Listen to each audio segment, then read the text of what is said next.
Hey, welcome back with another episode of The Word with Mercedes Brijae. What's going on? What's up? Today I have a very special guest. He go by the name of Kim, and we'll be talking about him living his day-to-day life, dealing with sickle cell and the reality of, just going through it every day, the strength, the courage, and just the way he get by. So tell me a little bit about when you first was diagnosed. So, when I first was diagnosed, it was at 1 year old Mm-hmm. by my stepmom. Mm-hmm. As a baby, I just used to cry a lot. I just used to I guess they're like temper tantrums or whatever. And they like, what the hell is he crying for? Like, why is this baby always crying? You feel me? So, my stepmom ended up taking me to a hematologist in Mm-hmm. St. Joe's. And they end up finding out that I had sickle cell. Okay. That's So, the short story. so no, we want the long story though. Okay, don't be trying short story us. The long version is um my birth mom had sickle cell herself. My dad had the trait, Mm-hmm. and after I was born, Mm-hmm. basically the next day, my birth mom passed away. Mm. So when she passed away, basically like all the knowledge about sickle cell was gone. Mm-hmm. So when my dad ended up remarrying my stepmom, my stepmom would always tell him like, "Your son is like, why he's always crying? Like we feed him, you get what I'm saying? There should be Mm-hmm. no reason he's crying."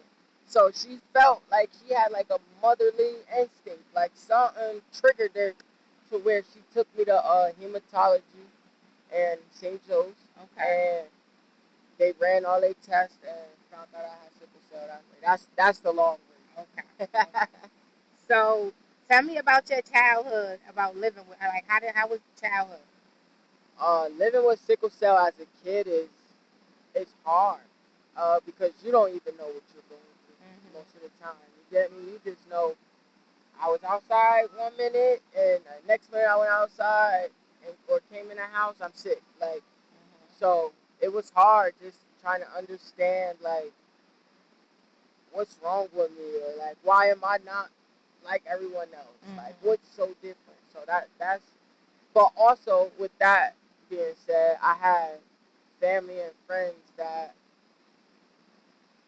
didn't outcast me for the most part. So my childhood was like it was as good of a childhood as you can have when you have sickle cell.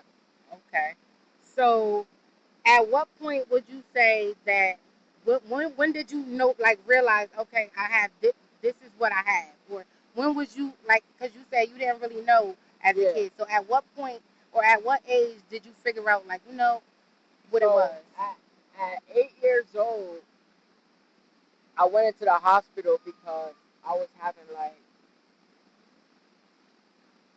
I would call them like headaches. Mhm. You feel me? So I was having like these crazy headaches, Okay. and I ended up going to the hospital, and the sickle cell, the crisis basically went to my eye, Mm. and I went. They flew me from St. Joe's Mhm. to um,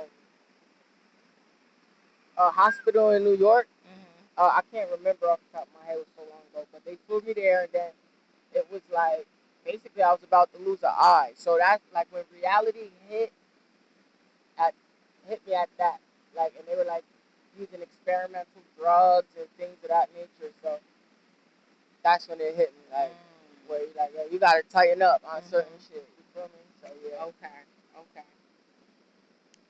And so how did it affect you at that age? Um, having sick. Okay, so like I couldn't get in water when I was young. Mhm. Now it's different. It's like my body adapted a little bit, but Okay. when I was young, I couldn't for some reason. The minute I touched cold water, hospital. Mm. So I'm a summer baby though. I was born in the summer. You feel me? So my birthday at the pool. You know how the summer get. Mhm. So um, my birthday would be happening, pool parties would be happening, and stuff like that. And then all my friends in the water, but I'm sitting there crying.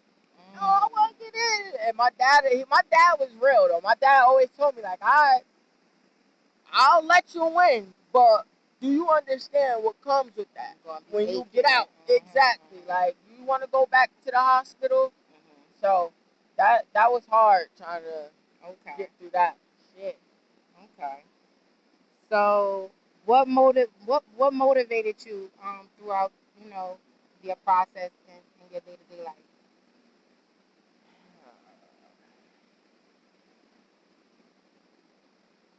When I was younger, making it to 21 motivated. But then I got a bond with, I had built a bond with this young lady named Zaira. And she had the same type of sickle cell, same kinds of doctors I had, these same doctors I had. Her medicine was probably a little different, but she ended up passing away.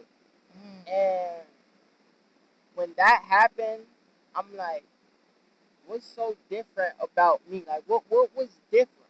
Like, you get me? We had the same doctors. We chilled together. Like, we were just so much of the same person. It's like, that could easily be. So, just losing her keep me going. Like, bro, it could be you anytime. So make sure you stay focused. Like, keep doing your thing and just like losing a close friend like that understands like what it is to have the type of pain and what it is to have the dreams and the drive to want to go places and it's hard for you to go. Like we shared that and that really drives a lot of what I do. Okay. Like, I don't really know how to say it, but that losing her it drives a lot of what I do. So that's why I'm so open about having sickle cell as well. Like because we used to share our stories with each other and we had no one else to talk to. And we just used to always say like no one understands. Like you get me? Like it's hard to explain. Find someone that like understand like the half of what you mean. The so type of pain, you got anything really in that environment. So yeah. Okay. Let me ask you a question. For someone who never heard of sickle cells or who never who for someone who never heard of sickle cells or the disease or anything, can you tell them what it is? Can you explain to them? Explain to them what it is. If I was like telling a 3-year-old, if I was explaining to a 3-year-old what sickle cell is, I'll basically tell them it's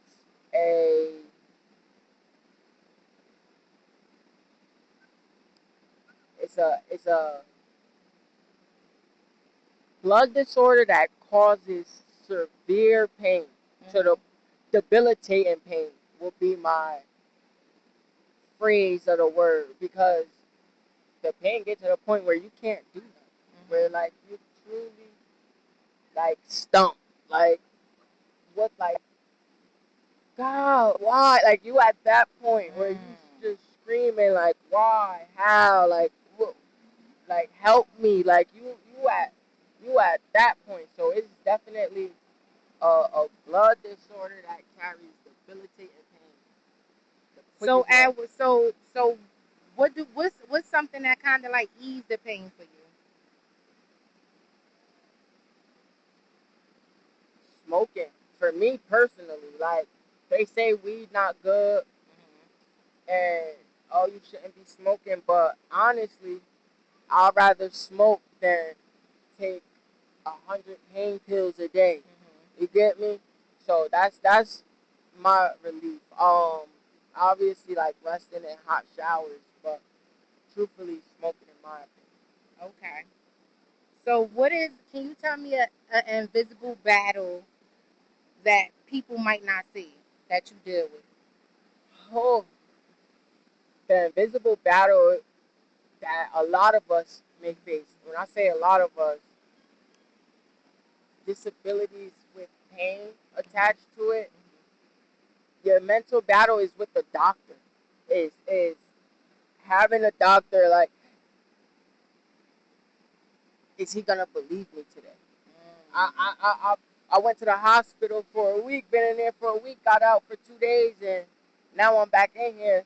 Is he gonna say, well, you was just here last week, you should be fine, or whatever the case is, right? Is he gonna, am I gonna be able to build the relationship to where they understand, like, everyone ain't the same. You could be fine today and sick tomorrow. You could be fine today and don't come back for another year. Mm-hmm. But everyone's different. You feel me? And they treat everyone like they're the same. Like they think one fixer upper is for everyone, and it's not that. Do you feel like that happens frequently? Oh, most definitely. And it's like, it's kind of like, I don't want to say it's a racial thing, but it is in a way, because most people with sickle cell are black and Hispanic.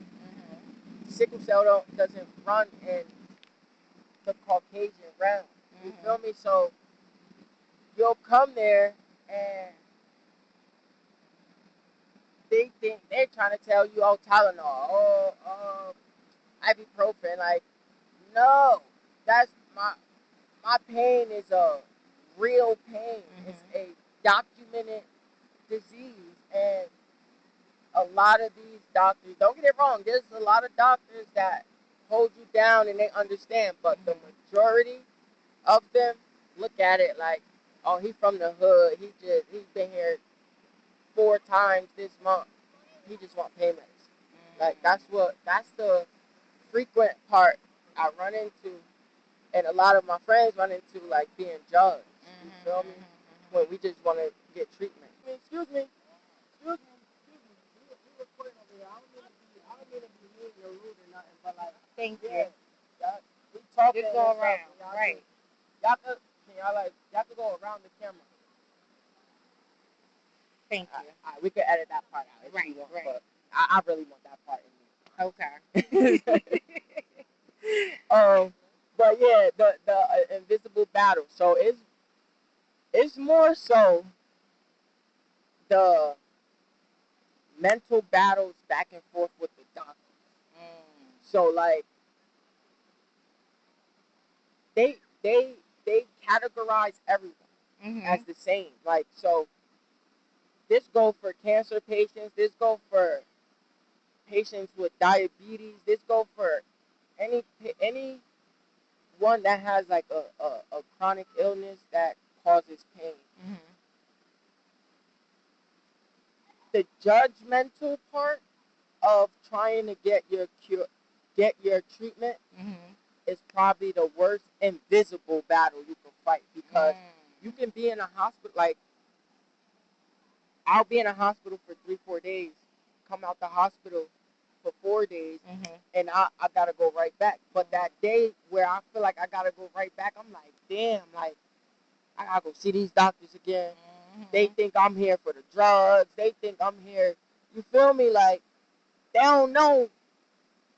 I got $100. I got a 100-piece clothing order I gotta get right. You feel me? I got rent to pay. Like, I live by myself. I'm not coming here to. I don't want to be here just to be here. You feel me? Like, so it's like, that's one of the biggest battles. Like, are they gonna believe me? Like, I gotta, like, right. Give me extra sauce. Like, so that's one of the biggest ones that I feel like we face, because I meet a lot of people who say the same thing. Okay. So what does strength mean to you?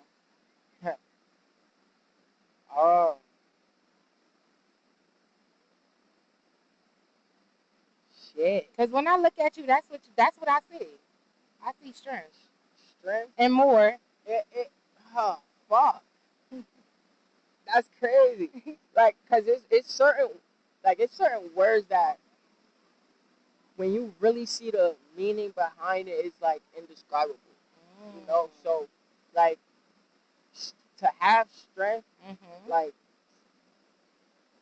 you got to go through so much and become weak first. Absolutely. Like if you've never been through something that really broke you down to where like you feel like you have nothing to give or nowhere to go, you really don't know what strength is. Right, yeah. So to me, it's courage. That like strength is a bunch of things in one. Like courage, empathy, loyalty, love, honor. Like you gotta want it. Cause it like strength can appear in a bunch of different forms. Like walking away from something, going to address something. You feel me? Standing on what you believe in. That's right. So yeah. To have strength, you a hell of a person. And you have all of that. I look at it as I'm just trying to survive. Okay. I appreciate it for sure. So, let me see. You got some good questions. I do. Yeah. Thank you. I like the journalism. I'm trying. So, what does a good day look like compared to a bad day? A bad day is waking up at 3 in the morning and straight to the hospital. That's a bad day. A good day is waking up at 5 in the morning and feeling aches and pains, but knowing I can get through it. Okay. So that's mostly. That's why, like, a lot of people will be like, "Why you smoke? Like, isn't smoking bad for you?" But I'd rather smoke weed than pop pills. Absolutely. Hell yeah. So, and the weed calm the pain down. Like, Okay. do it. Take it away completely? No, obviously not. But it give me room to do this. Like, it ease it. Exactly. Yep. Okay. So, if you could describe the crisis pain, can you give me can you tell me like what would you describe it as? It feel like you've been shot, stabbed, and having a baby all at once. All at once. Oh wow. Wherever the pain at, and it radiate, and it travel, and it moves. So you could have both of your legs not working, and then 30 minutes later is your arm and both of your legs. Then 20 minutes after that is both arms and your chest. Like, you feel me? Like, when it get crazy like that. So yeah, because I remember a day it was raining and you was like, I got to go home. I got to go. And look, that day, right? I'm on the highway driving. I'm handling business. Like, you feel me? The other owners of the company, they like, bro, come on, bro. I'm like, yo, it's that. Like, they like, all right, go home. It's that. Like, so yeah, and that was within like 15 minutes. Like, I was outside for 2 hours. I was aching because I felt something coming. I didn't know like if it was gonna rain right then and there or rain later on that day, but I felt it coming. And I just happened to be in a car when that shit came down. So how do you know? Like, what do you actually feel? Do you feel like a little pain? Do your head start hurting? Like, how do you know? Like, okay, it's coming on. So you feel. You feel the pain, but it's like an ache at first. So it'll be a time where like I'll be sitting and my knee will like start hurting. And I know from just like me having it and dealing with it for so long, I know if instinctually or if I do it, if my hand end up rubbing my leg, I gotta take my medicine. Okay. You get little hints. Sometimes you don't though. Sometimes you just end up waking up and it's at 1,000 already. So yeah. So what about relationships for you? Like, do you feel like women are intimidated, or maybe just just don't have the time to maybe deal, or what do you think it is? So I'm a different nigga. That's first of all. That's number one. Look, I got shorty at home. You feel me? Real beautiful. Like, so it's all I will only say how I was raised helped what I go through now because I was my father had me in a boxing gym since I was a baby. So Okay. I boxed, I wrestled, and that helped me like work out. That like now when I wake up, I'm doing push-ups, I'm doing my sit-ups. You feel me? I'm making sure like I do something to get my blood going. So I was always able to like be okay in a way, and I'm open. So for me, it's kind of easier with relationships. And granted, some people may say like, "Oh yeah, I'm cool with that," until it happened, and then you feel me, you gonna lose people and stuff, of course. But the majority of the people they understand. But for a lot of people that I know, it's more so like it's hard for them to get over the explaining part, the expressing part, the the minute you're in pain, you like, damn, yo, my leg hurt. Like, you feel me? Not like, especially when you're a guy. Like, I don't think a lot of girls would like hearing like her man in pain, or it's just like, why you complaining all the time? Like, even growing up, you feel me? A lot of people would think that I was lying, or a lot of people would be like, hey, it ain't even that serious. So you're gonna get that. You feel me now? Are you willing to put up with that? That's up to you. You feel me? But that's why a lot of relationships get broken, because it's like either damn you're not here for me all the time because you're always in the hospital, or they take like your word as lying because you can't really tell a person I'll be there on this day because you really don't know. You feel me? And a lot of people in this world are selfish. You feel me? So they gonna take that as like, oh, this motherfucker don't care. Right. Not the whole time you in the hospital fucked up and they ain't come see you not once. Like, you feel me? So it's a give and take. It's a huge give and take. Right. Honestly. That's deep. Yeah. Okay. That's how I learned love. That's how, like, when you down and out and you can't give nothing. You feel me? And a motherfucker show up with a whole bag. You hear me? That's like, right. That's right. Huh? You got games. You got puzzles. You got food. You got snacks. When a motherfucker pull up like that and just sit there with you for hours, y'all even gotta just talk. here for the time. You feel me? Like, that's when you know, like, oh yeah, nah. It don't matter if it's friends, family, your significant other. Like, treasure that. Don't take that shit for granted, for sure. So, would you say going through this situation, or just like life situations, taught you who people really were? Like, it teach you that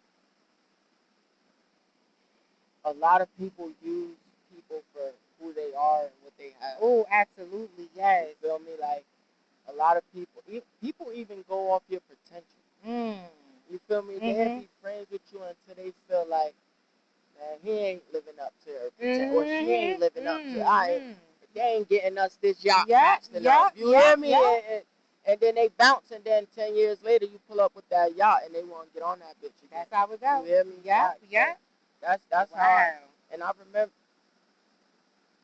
remember when I had nothing. Like, people be forgetting when they get shit that shit wasn't there a few years ago. Like, so you could ask anyone. I'll be someone to tell me this fire that I got on, and I'll take it off and give it to them. I know that. Because I know I'm going to get that back.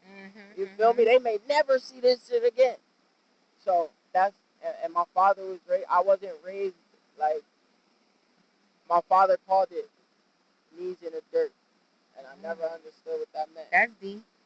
He like, man, never go out with your knees in the dirt. Like, and I mean, never go out begging. Never go out on your knees doing that. You feel me? Like, you taught me something today. Yeah, I just figured this shit out like 2 years ago, and he passed away in 2013. That's like, a good one. So when I figured, like, when you stand on what you believe in, things come for free. Absolutely. It's crazy. You better believe it. It's crazy. Fact. So, yeah. Okay. All right, well, we about to close this conversation up. And today, I just want to say thank you for being here. Thank you for sharing your story and being open. Thank you for having me. I also want to say this is real life stories. Like, these are real truths. Like, so, you know, when you go out in the world, just be kind, just be generous, give people grace. You never know who you speaking to. Absolutely, You never know. absolutely. Everybody have a story. So, yeah, blessings and protection to all of you. And I'm glad for this. I'm excited. I appreciate you for having me on Right. this. Thank you. We not self-made, we God-made. You hear? That's the word with Mercedes Brijae. Yeah.